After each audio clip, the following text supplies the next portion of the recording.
Today's podcast is brought to you by Audible. Get a free audiobook download and 30-day free trial at www.audibletrial.com/thenerdcore. Over 180,000 titles to choose from for your iPhone, Android, Kindle, or MP3 player. Hello, nerds. You're listening to an episode on the Nerdcore podcast feed. If you're feeling generous, please consider pledging to a tier on our Patreon at patreon.com/thenerdcore. We have tiers as low as $1 per month. Thanks so much, and enjoy the episode.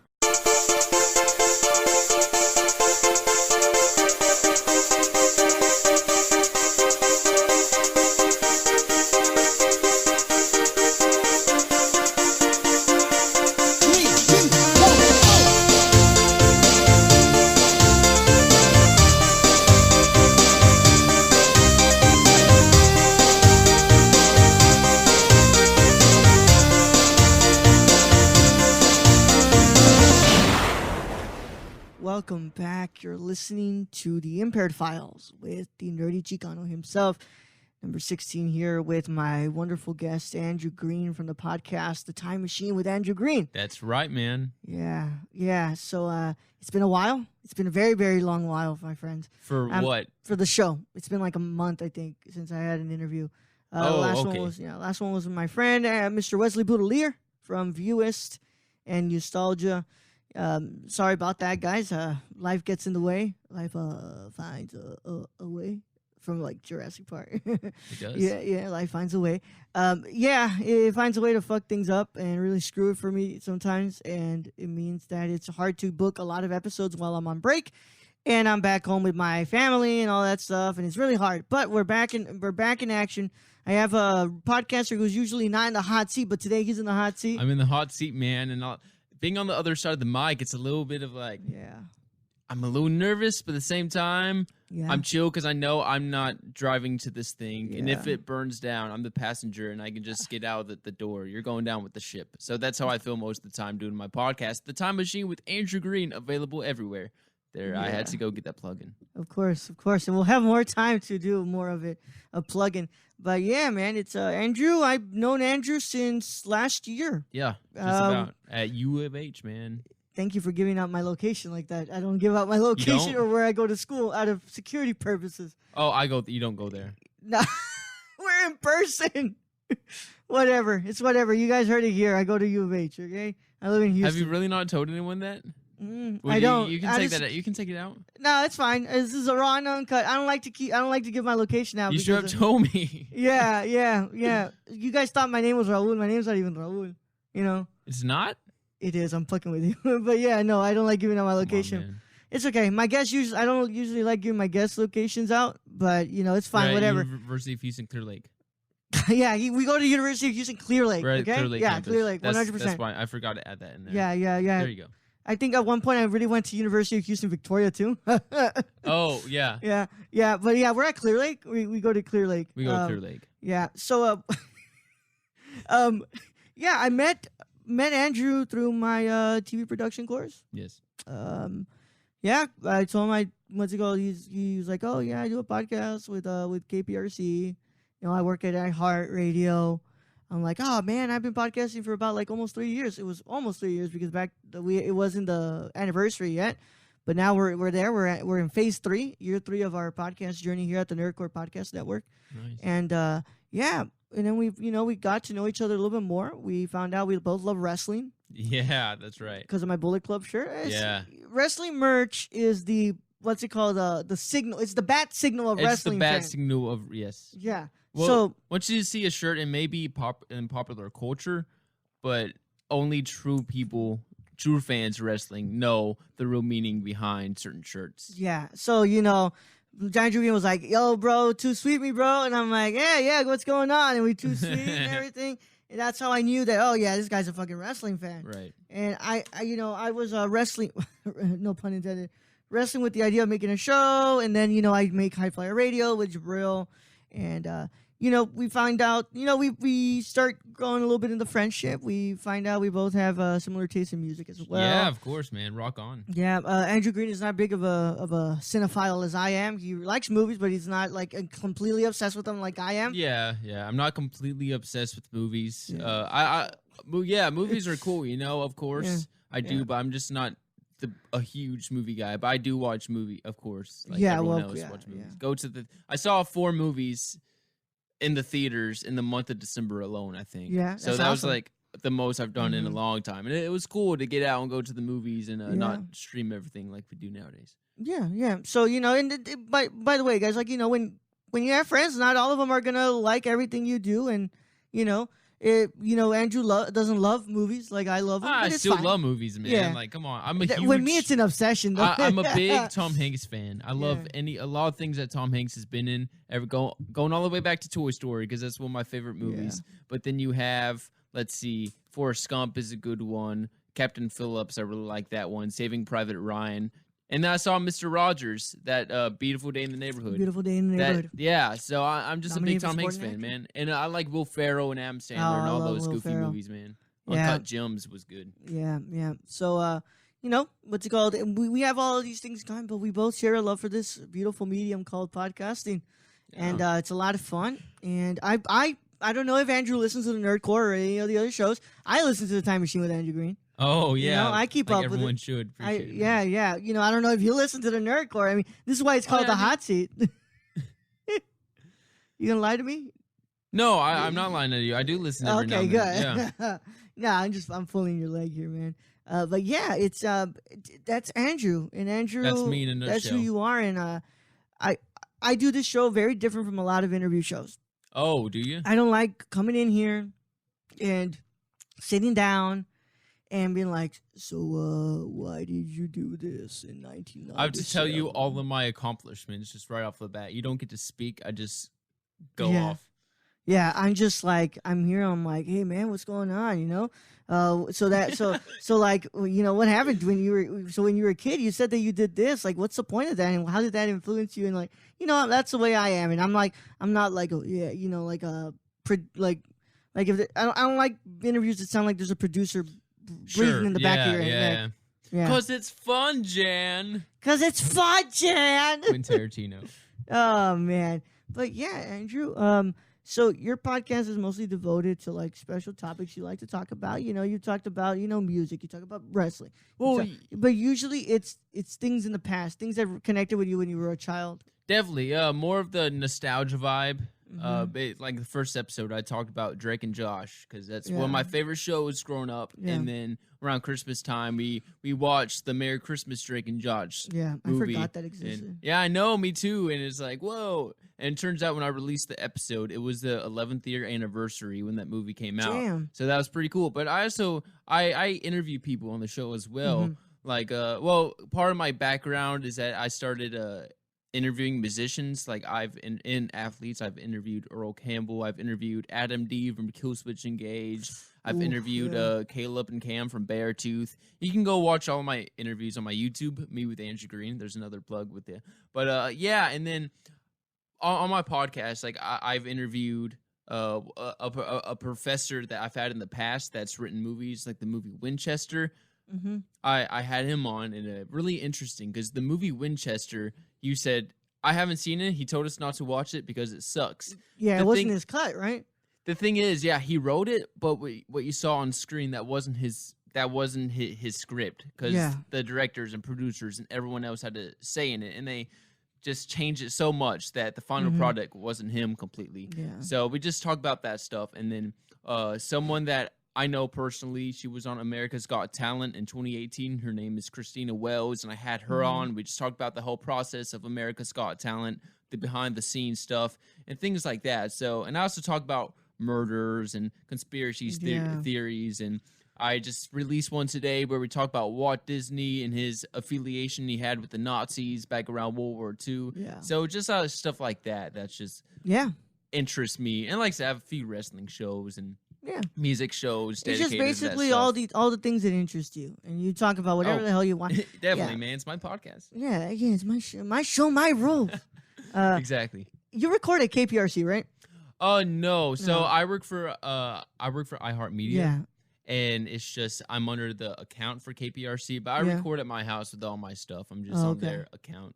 Yeah. I'm not independent. I was gonna say, So you brought your professor over to your home, or did you have him on Skype call? Oh, he came over to my home. He didn't live far from me. Yeah. How would you feel about me trying to get my some of my professors I want to interview and bring them into this little spot here?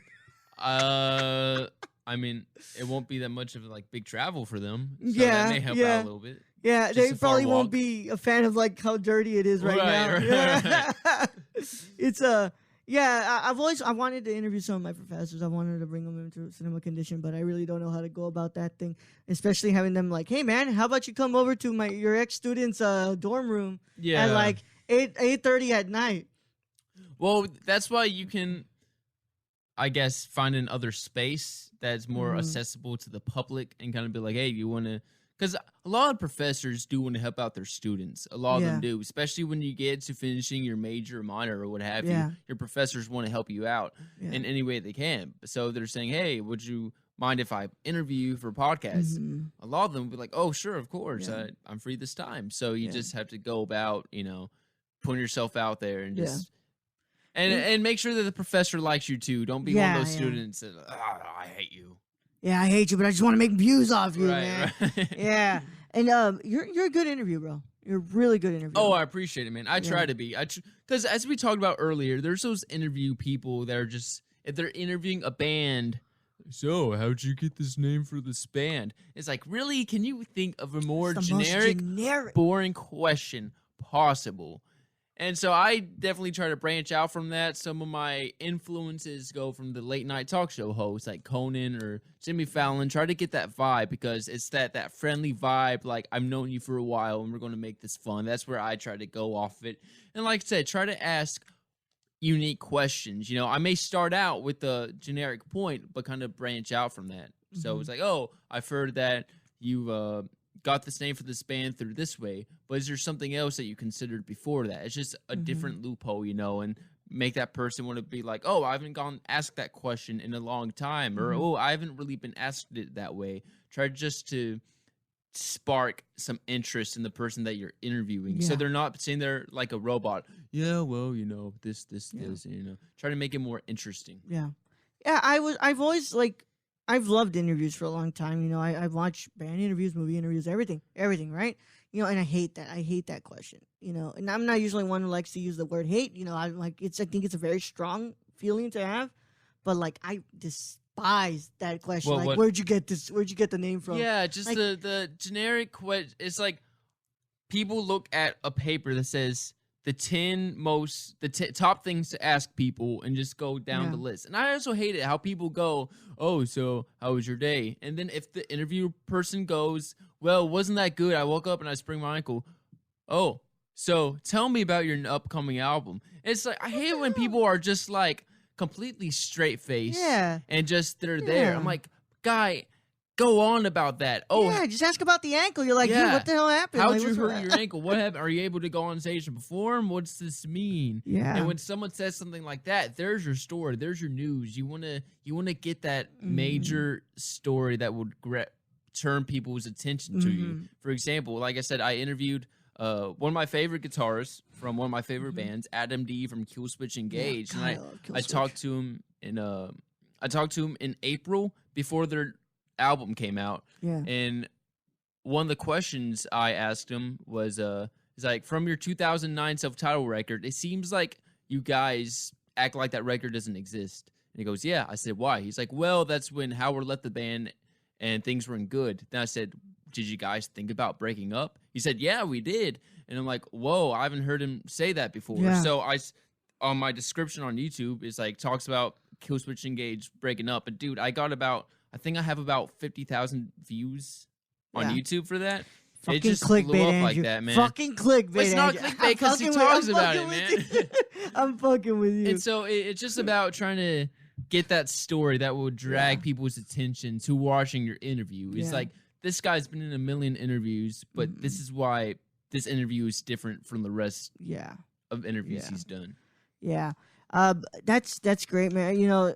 I love Killswitch, man. Killswitch is one of those first bands that I listened to. Right. It was Killswitch, Slipknot, Metallica. Yeah. That really formulated the music I listen to now. Right now I listen to a lot of crap, but a lot of stuff. But metal was always like first as always, right? And Killswitch was one of those, and Howard was to me probably one of the greatest like vocalists ever great metal vocalist, man. Metal vocalist. He's a great metal vocalist. So when because Killswitch Engage has Jesse Leach obviously, which is first singers and the singer again, and then Howard Jones, which was basically the I guess the takeoff of Killswitch was when Howard was in the band. How could you not when you have such a powerful voice? And dude. How could you not have that band pop off when you have like such an operatic voice? And when I talked to people about Killswitch, I said, who do you prefer, Jesse or Howard? Because Jesse has more the hardcore punk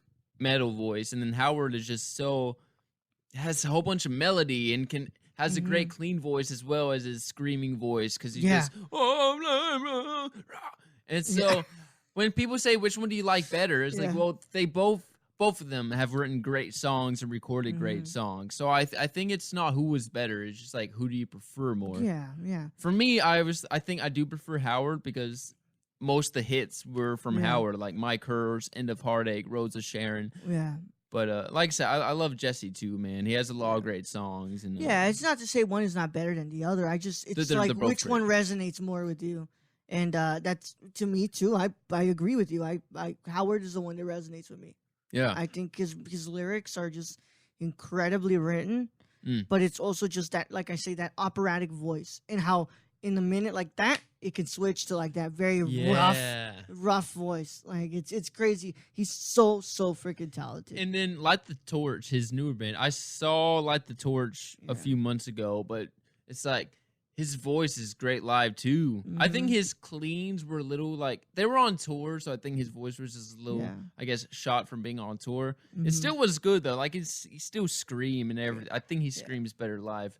But like I've seen Jesse live too, and Jesse singing some of those Howard songs, like this Fireburn, CM Punk's theme song, that got a little too high for him.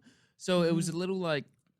It's not the best, but he's still screaming. I mean, it was still great overall. What's your opinion on that, dude? On what? Do you think that what's it called? The new, like, let's say this band has a new singer. Should they sing the songs that the old singers wrote? I think because I had a really big problem when Prophets of Rage were covering when they sang "Killing in the Name." Right. It's obvious. It's there. It's just not a better version of it. It's also just like, come on, man. It's that's Zach De La Rocha's. That's his song. That's his. Yeah. That's his. What's it called? His voice. With Prophet's Rage, that isn't. It's more. It's not like, oh, we have a new singer for Kills for what's it called? Rage Against the Machine. Yeah. It's Prophets of Rage because it's a super group, Yeah. So it's just a super group. But if you take it like, let's see, like Motley Crue for like Van Halen, for example. That's a better example. You have David Lee Roth leaving, and then Sammy Hagar coming over and taking over. And it's like he's singing. When you see a band, especially a new lead singer, it's a different vibe because that's not the original voice on the recording. So it kind of seems like a tribute band SK a little bit. And I don't like that. I like when you listen to Escape the Fate. I don't. No? Damn it. But so when Craig Manbic came into the band, after Ronnie Radke had to leave, I don't think they ever sang the songs from like that first album when Ronnie was in the band, and I get it. I don't think Craig could do the voice of like really do that cover of Ronnie, and even then I wasn't even like a big fan of Ronnie Radke.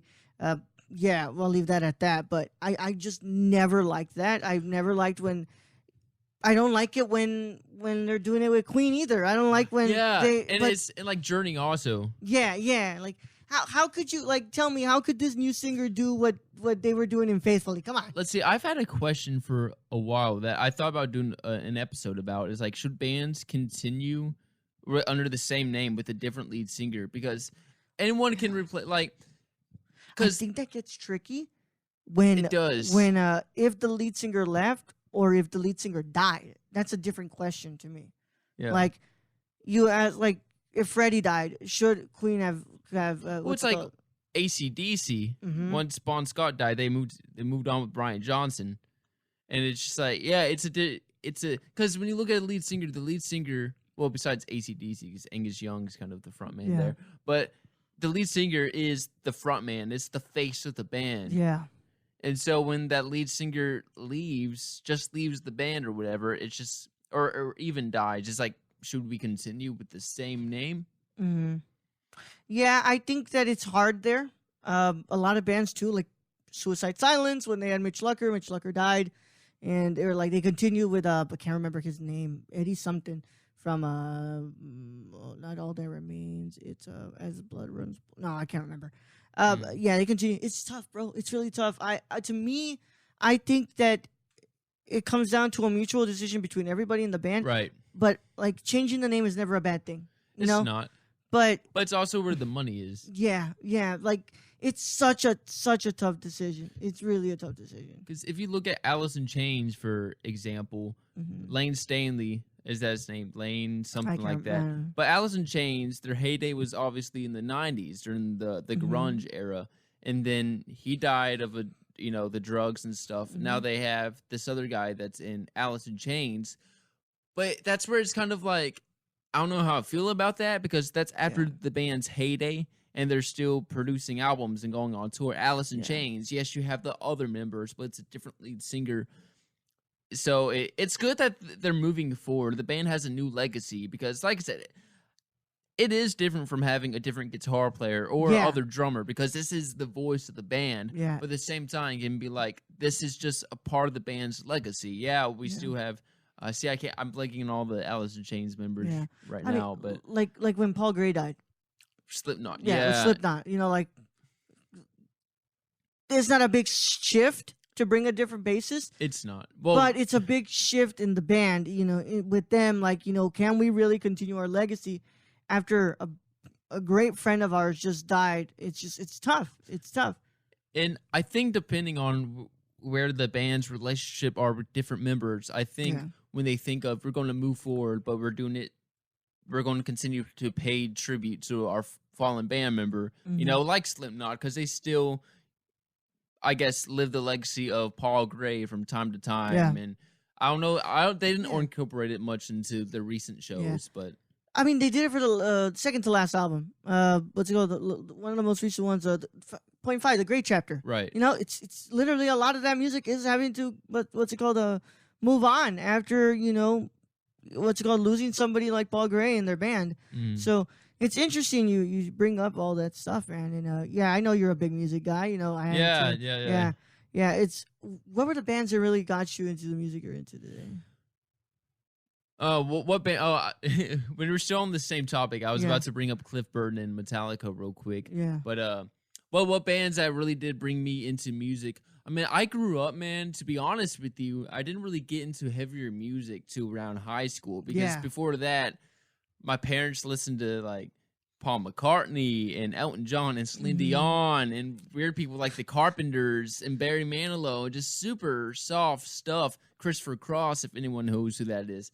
And it's just like soft stuff and everything. And then around my later years of elementary, I got more into classic rock. The Beatles, but also Boston and Journey and Zeppelin. Things like that. Of course, Zeppelin. And then junior high, I was just really more bigger into classic rock, but also Christian music, like a band called Casting Crowns that I was a fan of growing up. And they had some rocky songs, Casting Crown did. And then, but it's really Guitar Hero that introduced me to a lot of heavy music. Like, first time I heard Raining Blood by Slayer was on Guitar Hero 3 Legends of Rock on the Wii, man. And you have Welcome to the Jungle on there. You had Enter Sandman. Yeah. And you had a whole bunch of cool music that was like, dude, this is freaking awesome. And then high school was, I heard a band called Skillet up in, when I was in 9th grade. Like, oh, this is a Christian band. Listen to them. They're metal. I'm like, what? This is a metal Christian band? Dude, this is sick. And then that's when I started listening to more Metallica, more Slipknot, Killswitch Engage, Korn. I was a big Korn fan in my junior year. Dude, listening to Slayer in middle school, you thought you were the hardest motherfucker in the world. Like, you're like, oh, what's your favorite bit? Purgatory. Yeah. Like, well, what's your favorite song? Like, it's called Raining Blood. And it's like, it's incredible. You know, if I remember because I was the guy who got really into Slayer when I was in middle school. I still love Slayer. What's it called? And I was just like, awesome. People would think like, oh, dude, what the fuck is wrong with you? Like, look at these lyrics. They're out, like, and you know, like, oh, you know, whatever. Like, you know, you thought you were the hardest. God hates us all. Yeah. Tom Araya is Catholic. Tom Araya is Catholic as hell, bro. And it's like people are like, dude, what's wrong with you? Like, you need to get like a crucifix or something. Like, you know, you're like, nah, man, I just like the music, and it's crazy. I love Slayer. I love that you bring that stuff up. You know, just a Christian metal. You ever listen to For Today? For Today, I've heard of them. None of their songs is coming to my head. You have to show me like their stuff, and yeah. I obviously know the name. Yeah, fucking like really good stuff.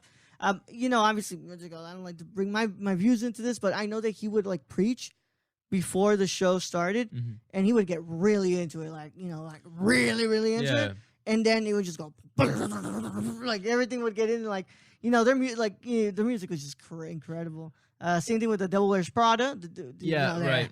And also, you're talking about like Christian bands? Yeah. Oh yeah, and obviously, Brian Head Welch, the guitar player from Korn, was he left the band and he found Christianity and he came back. And I think after shows he goes out and he prays with people. Yeah. And that really stood out to me. That's one of the reasons why I got drawn into Korn and be like, I can use that platform. I can use metal music to connect with people on that basis, you know, because going to metal shows, I would run into people that I would have never talked to if I was just on the streets.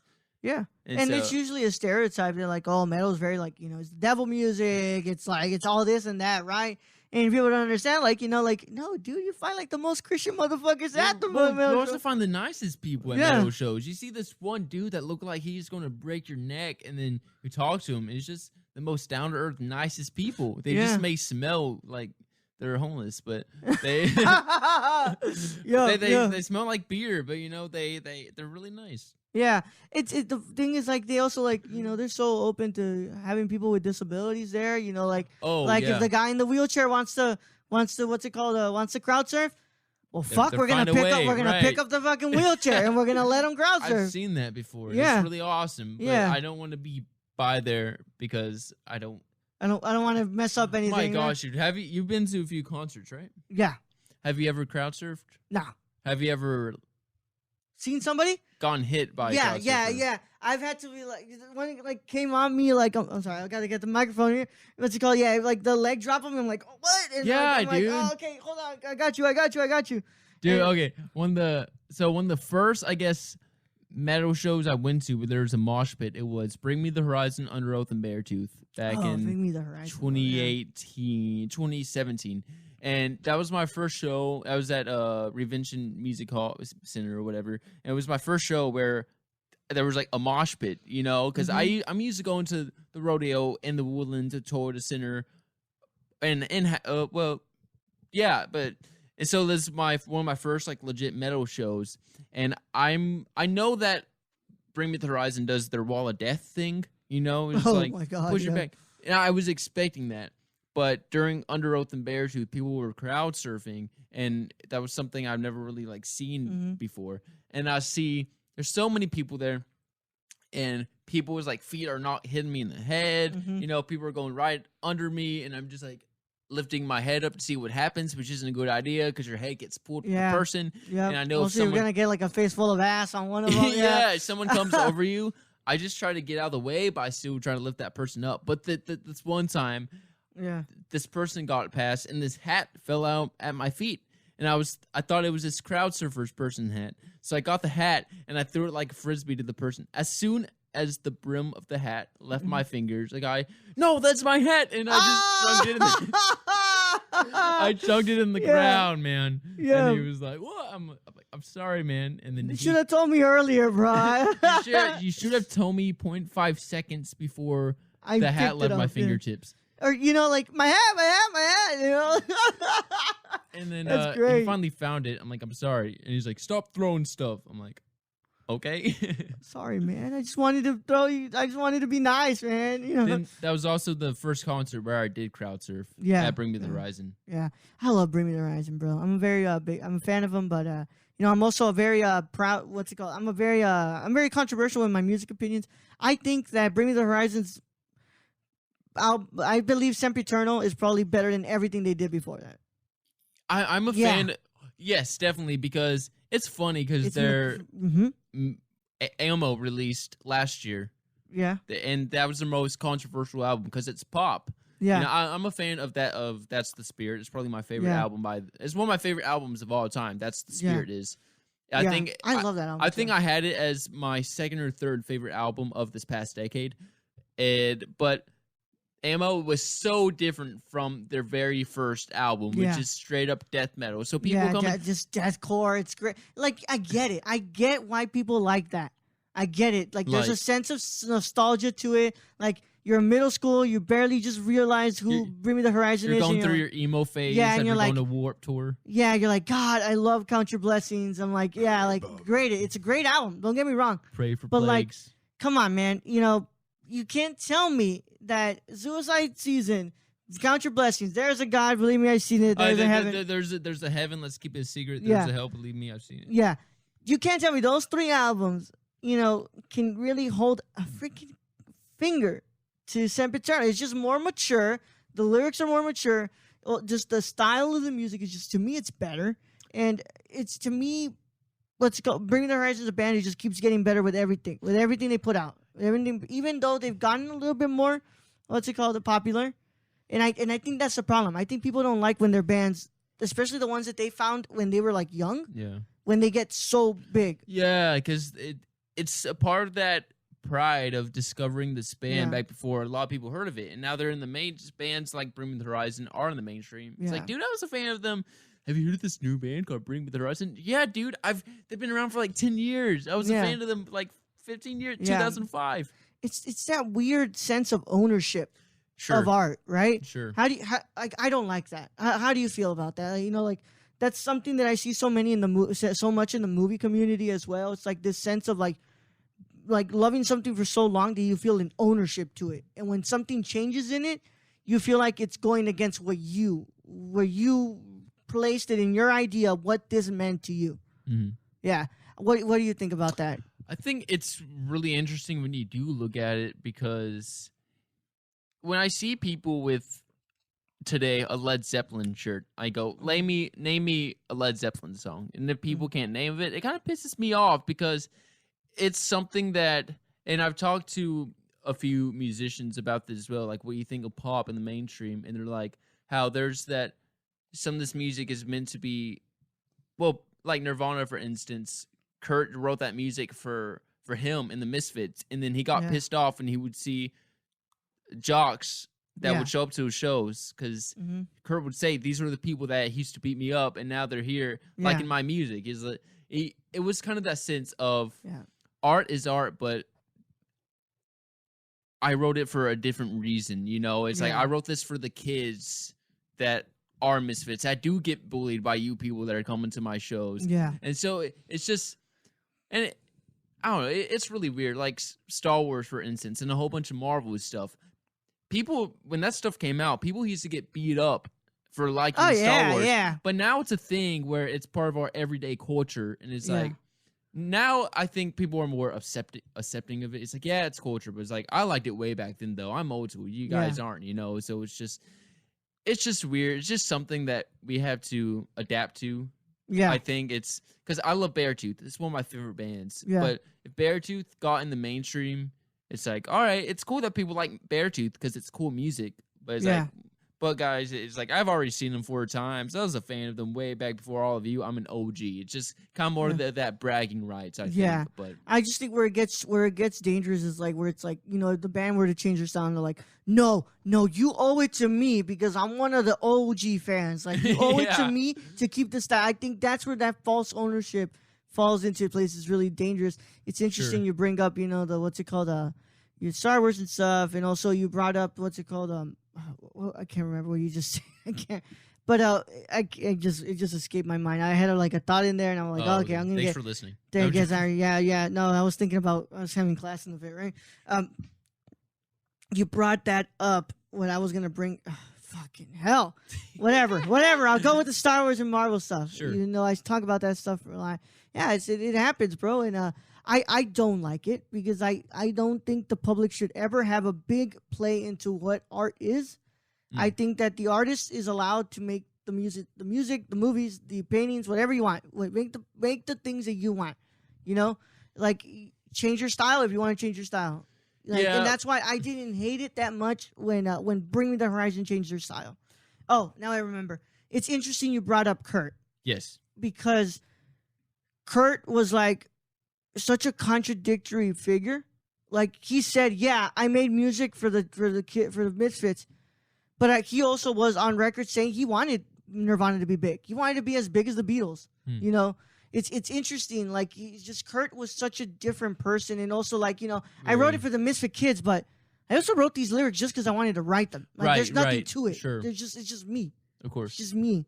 But yeah, dude, Kurt is Nirvana's one of my favorite bands of all time. Of course. I said it over and over again. I believe MTV Unplugged version of what's it called that album. Great. It's a perfect album. It's a literal definition of a perfect album. Where it goes with having kind of that ownership kind of thing, having that OG, it's like Nirvana's definitely mainstream, and it's like name a Nirvana song, and a person goes, "Smells Like Teen Spirit." It's like, of course, everyone knows that song. He's like, "Can you tell me how Aneurysm, for instance, goes?" A lot of people will probably be like, "What?" It's like, yeah, you probably didn't even know that song existed because you're too busy listening to Nevermind. Listen to the rest of Nirvana stuff. It's great. Yeah, but I mean, even though I gotta be honest with you, Nevermind's great. Like, it's a fantastic album. Territorial Pissings and what's it called? God, I can't remember what's it called. Something in the Way. That's one of my favorite songs from them. That's a good song. Yeah, fucking let's bring it up. Yeah, but yeah, dude, it's Scentless Apprentice from In Utero. Yeah, In Utero. I still can't believe they don't have that first album like really available. Like, I've always wanted to listen to like the first version of About a Girl, but they don't really have it available on Spotify, which kind of pisses me off. Oh, like, not on Spotify? Yeah, I want to hear it. I want to hear the version of it. I'm like, I don't want to go back and listen to MTV. YouTube it? Yeah, I'm gonna YouTube it, but like, come on, man. I don't want to really, go through. And I can't close my YouTube app and listen to the song. Okay. Gotcha. Yeah, on Spotify I can, but yeah, Andrew. So I guess now I'm gonna actually go into an actual topic I want to talk. Sure. We're both podcasters. Podcaster. Why, bro? Why do podcasting? Like, what really got you into this really intimate medium? Like I said, I've done my video interviews. I've done video vlogs, and I think, honestly, dude, I wanted to do more podcasting because I know it would just be easier and quicker to put out content because it is than videos because you have to edit the videos and stuff and everything like that. And it's like, I think I can get more interviews with more people just doing on podcasts because it's just a sit down conversation. There's sometimes I have a camera up, but it's like, no, we're just going to do a long conversation. And like I said, like I'm a fan of Chris Jericho's podcast, Steve Austin's podcast, and it's like I kind of just want to do something like that. And also with the video, you shouldn't drive and watch videos. No. So it's just like, yeah, anyone can listen to my interviews whenever they want, or my podcast or whatever. So it was just, I don't know. It was just, I enjoy making content. It was just something that I'm like, I'm going to challenge myself to do it, and yeah, I'm enjoying it. What about you? I've always been into the radio. Definitely. Yeah.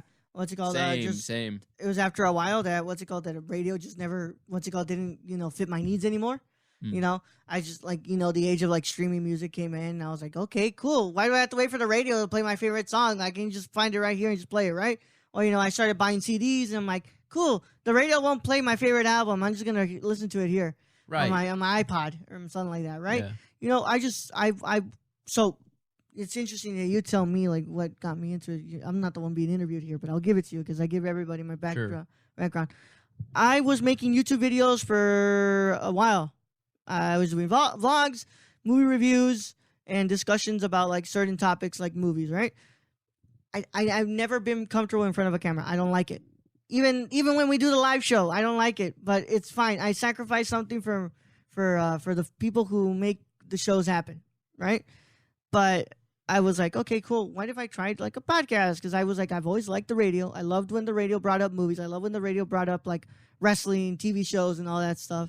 Like why don't I try podcasting? And I fell into it and I fell in love with it, and now I'm here talking to you because of podcasting. But it's interesting that you're like, you shouldn't be watching a video when you're driving. Yeah, you shouldn't. Podcasting saves lives, really lives, man. Yeah, it does, man. Saves lives, man. Car crashes, definitely you won't get in a car crash if you listen to a podcast. But if you text while you drive, I guess you're not as likely to get in a car crash while listening to a podcast. Yeah. Hopefully nobody's listening to this while they're driving. What's it called? Drive, like, keep your eyes on the road. Yes. Keep your eyes on the road, man. Yeah. Keep your eyes on the road. Yeah. So how long have you been doing Time Machine for? Started back in June of last year. So I'm rounding the year up. I had 26 episodes out. I've skipped a few weeks, but 26 episodes. Mm-hmm. Some sound better than the others because I'm still experimenting with the audio, and audio is a lot more complicated than people think, as you know. And so some episodes sound great. One of the episodes I talked about Spider-Man with my friend Lucio, and I forgot to change the setting, so the audio was being picked up from my laptop microphone. And listening to it back, I was like, oh gosh, are you kidding me? But I said, it's still a good episode. Yeah. Audio sucks, but I'm just going to put it out. What the heck, Yeah. Yeah. Did I tell you how I used to do the podcast? How? I had the blue snowball mic. Right. Computer speakers on the side. Had that bitch turned up really loud. Right. And then I would record my voice, and then it picked up the voice from the speakers. Yeah. So because Mac doesn't let you record the desktop audio because of permissions and stuff like that. Oh. Yeah, it sucks.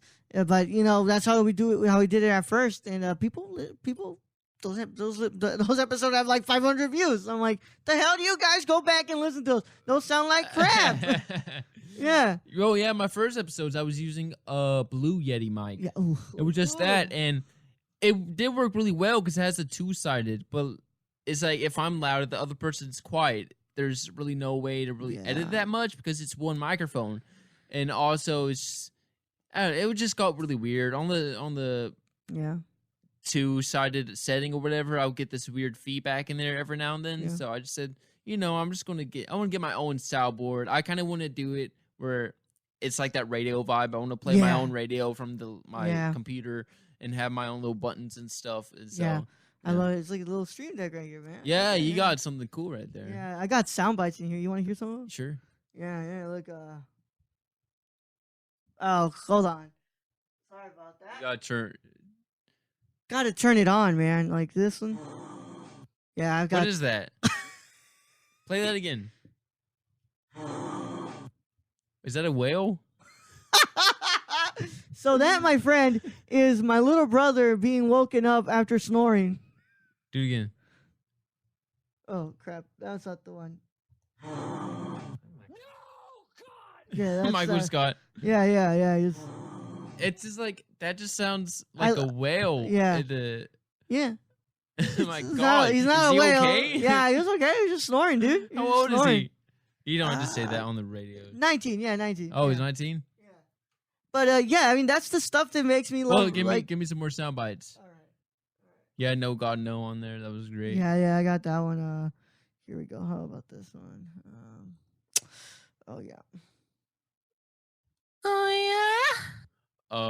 That was my friend Ayden mimicking an anime. What's it called? That didn't sound like it. It sounded like something else. Yeah.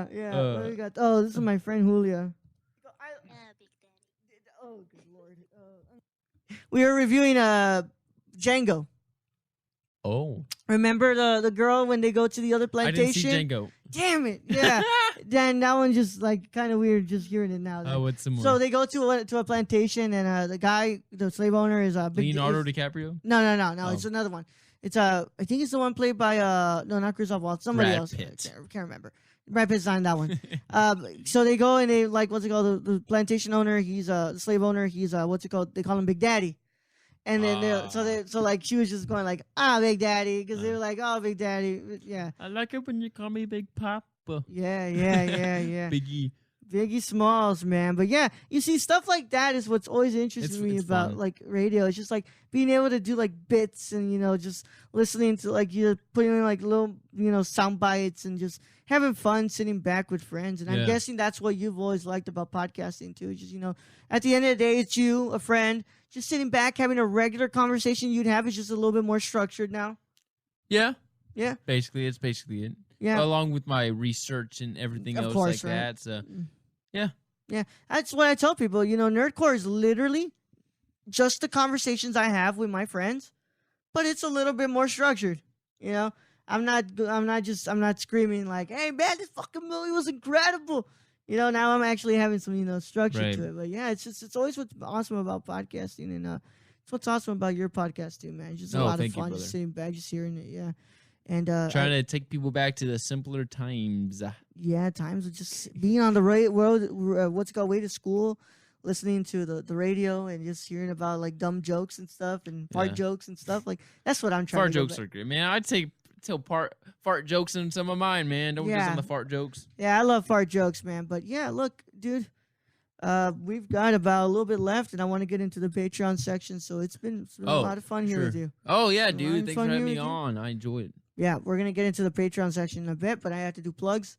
Okay, so cool. You know, before you guys go ahead and leave, as always, know that you need to go to the Apple Podcast feed and leave a 5-star review or below, whichever one you want to leave. But just go leave a rating review. It really helps the people find our show.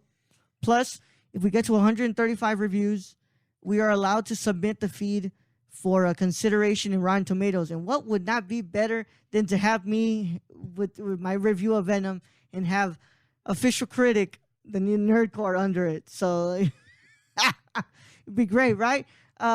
Also, make sure that you check out the Nerdcore on nerdcore.com, where you can find reviews there, written reviews, a lot of cool stuff on there. Also, find us on YouTube, where you'll find this episode with a nice edit by Brad. And there will be a thumbnail made by me where I'll have a picture taken of Andrew to get him in the thumbnail. But yeah, I'll take that with my nice camera. Yeah, so go do that. There's also Twitter and Instagram, the Nerdcore _ Instagram at the Nerdcore.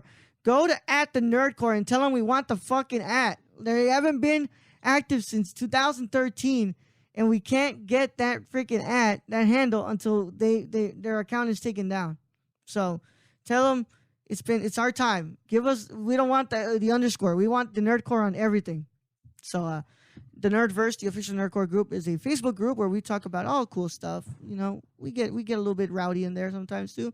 It's a lot of fun. Movie discussion, video games, whatever you want to talk about. Also, you know, I started a new show called The Cinema Condition. The Cinema Condition is a lot of fun. 3 episodes in right now. I basically bring in a guest every episode. We look at one movie and we analyze every single corner of the film. And themes, the technical aspects, what made us love the movie, what made us not like the movie, whatever. We talk about it all. And it's a lot of fun. And I hope that you guys go and check it out. Leave a 5-star review on that one too, so people can find it. Andrew, where can they find you, my friend?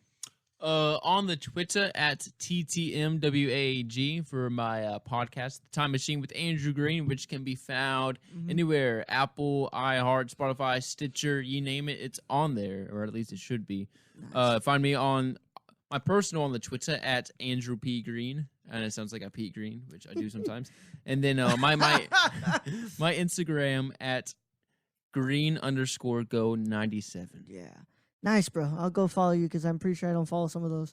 But I also, I also keep forgetting. I tell myself, I'm gonna follow him. Now, my friend, what's up? For the Patreon producers, we have to bring those guys up. Okay. Yes. Okay. So our associate producers are Cassie and Sarah. We really, What's up, Cassie? What's up, Sarah? We really appreciate what you do for the show. Yeah.